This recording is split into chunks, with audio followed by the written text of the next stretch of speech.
চীনের ভয়ঙ্কর typhoon UEFA এবং তার প্রভাব এবং তার সঙ্গে সঙ্গে বঙ্গোপসাগরের লঘু নিম্নচাপ সৃষ্টি হয়েছে, তার প্রভাবে ভাসবে গোটা বাংলা এবং তার প্রভাব কিন্তু অলরেডি আজকের সকাল থেকে পড়া কিন্তু শুরু হয়ে গিয়েছে কলকাতা এবং কলকাতা সংলগ্ন বিভিন্ন অঞ্চলে। নমস্কার বন্ধুরা, আমাদের চ্যানেলে আপনাদেরকে অনেক অনেক স্বাগত। এখন আমরা আবহাওয়া সংক্রান্ত খুবই গুরুত্বপূর্ণ একটি বিষয়কে নিয়ে কিন্তু আলোচনা করব, হচ্ছে কি টাইফুন উইফা এবং চীনের একটি ভয়ঙ্কর হচ্ছে কি ঘূর্ণিঝড় উইফা এবং যাকে আমরা টাইফুন বলছি, সেই টাইফুন এবং তার সঙ্গে সঙ্গে বঙ্গোপসাগরে একটি অতি গভীর নিম্নচাপ সৃষ্টি হয়েছে। তার প্রভাবে কিন্তু কলকাতা, দক্ষিণ ও উত্তর চব্বিশ পরগনা সহ বাংলাদেশের বিভিন্ন উপকূলবর্তী অঞ্চলে কিন্তু ব্যাপক ঝড় বৃষ্টির পূর্বাভাস কিন্তু দেওয়া হয়েছে এবং এর মধ্যেই কিন্তু আজকের ভোরবেলা থেকে কিন্তু কলকাতা সংলগ্ন বিভিন্ন অঞ্চলে কিন্তু হালকা হালকা কিন্তু বৃষ্টিপাত শুরু হয়েছে। বেলা যত বাড়বে কিন্তু এই বৃষ্টিপাতের পরিমাণ কন্টিনিউয়াসলি বাড়ার একটা প্রবল সম্ভাবনা কিন্তু তৈরি হচ্ছে এবং ইতিমধ্যে আকাশের মুখ কিন্তু ভার এবং এর ফলে কিন্তু আগামী দিনে যত এই চীনের ভয়ঙ্কর ঘূর্ণিঝড়টি উইফা এবং সেটি যত বাংলাদেশ উপকূলের দিকে অগ্রসর হচ্ছে বা নিম্নচাপটি যতই বঙ্গোপসাগর থেকে স্থলভাগের দিকে আসছে, ততই কিন্তু এই আকাশে মেঘের পরিমাণ কিন্তু বাড়বে এবং তার সঙ্গে সঙ্গে বৃষ্টিপাতের পরিমাণও কিন্তু কন্টিনিউয়াসলি বাড়তে পারে, এমনটাই কিন্তু কোথাও আশঙ্কা করা হচ্ছে। এবং ইতিমধ্যেই যে পরিমাণ বৃষ্টি শুরু হয়েছে, এর আগে যে নিম্নচাপটি এসেছিল প্রাথমিক অবস্থায় সেই পরিমাণ বৃষ্টিপাত কিন্তু হচ্ছিল এবং এর পরবর্তীকালে যত নিম্নচাপটি অতি গভীর হবে তত কিন্তু বৃষ্টিপাতের পরিমাণ আরও অনেকটা পরিমাণ বাড়তে পারে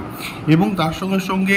এই টাইফুন উইফার একটি ভয়ঙ্কর প্রভাব কিন্তু আমাদের বাংলাতে অর্থাৎ কলকাতা সংলগ্ন বিভিন্ন জায়গাতে কিন্তু পড়ার একটা ব্যাপক কিন্তু সম্ভাবনা তৈরি হচ্ছে এবং এর ফলে কিন্তু কোথাও গিয়ে সমুদ্র কিন্তু উত্তাল হতে পারে এবং তার সঙ্গে সঙ্গে এখন এই মুহূর্তে সমুদ্রের মাছ ধরার ক্ষেত্রে না ধরতে যাওয়ায় কিন্তু সব থেকে ভালো কাজ হবে, তার কারণ এই মুহূর্তে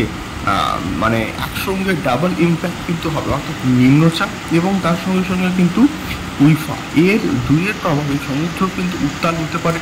এবং তার সঙ্গে সঙ্গে কিন্তু এই সমুদ্র উত্তাল হওয়ার সঙ্গে সঙ্গে কিন্তু এর পরবর্তীকালে কিন্তু এবং সেই বিভিন্ন দুর্ঘটনা কিন্তু ঘটে যাওয়ার একটা প্রবল সম্ভাবনা থেকেই যায়। তো এই জন্যই কিন্তু এখন বর্তমানে সমুদ্রে মাছ ধরতে যাওয়াটা না যাওয়াই কিন্তু কোথাও গিয়ে ভালো এবং ইতিমধ্যে কিন্তু এই প্রবল বৃষ্টিপাতের ফলে বিভিন্ন জায়গাতে কিন্তু বন্যা সৃষ্টি হয়েছে এবং এই বৃষ্টিপাত যদি আরও কন্টিনিউয়াসলি বারবার হতে থাকে তাহলে কিন্তু আগামী দিনে এই বন্যা পরিস্থিতি কিন্তু আরও অবনতি হওয়ার সম্ভাবনা তৈরি হচ্ছে। তো কোথাও গিয়ে এটাই ছিল আজকের আবহাওয়া সংক্রান্ত বা হচ্ছে গিয়ে আমাদের উইফা টাইফুন উইফা সংক্রান্ত খুব গুরুত্বপূর্ণ একটি খবর। আপনারা অবশ্যই সতর্ক থাকবেন, অবশ্যই অযথা আতঙ্কিত হবেন না, এটাই মেনলি বলার ছিল। তাছাড়া কিন্তু এই টাইফুন উইফা কতটা ভয়ঙ্কর হবে এখন অবধি কিন্তু আমরা ক্লিয়ার কাটে বলতে পারছি না বা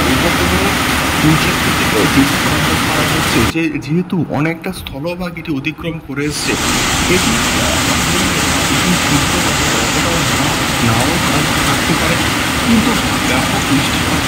সম্ভাবনা তৈরি হয়েছে। নদীর জলস্তর কিন্তু বাড়বে, ফলে ওই যে বললাম যে বন্যার পরিস্থিতি সৃষ্টি হলেও কিন্তু হওয়ার পরিস্থিতি কোথাও গিয়ে আমরা দেখতে পাচ্ছি। আস্তে আস্তে যত বেলা বাড়বে বৃষ্টির পরিমাণও বাড়বে, ঝড় বৃষ্টির পরিমাণও কিন্তু বাড়বে এবং এরপরে কিন্তু যানবাহন এবং তার সঙ্গে সঙ্গে রাস্তাঘাটের অবস্থিত করুণ অবস্থা কিন্তু দেখতে পেতে পারি। এটাই ছিল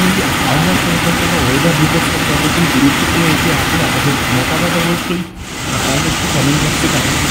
কারণ সাইক্লোন সংক্রান্ত আরও খবর নিয়ে বৃষ্টিপাত খবর নিয়ে এই ওয়েদার রিপোর্ট আমাদের এক্সক্লুসিভ আপডেটস। নমস্কার, ধন্যবাদ, অবশ্যই খুব ভালো।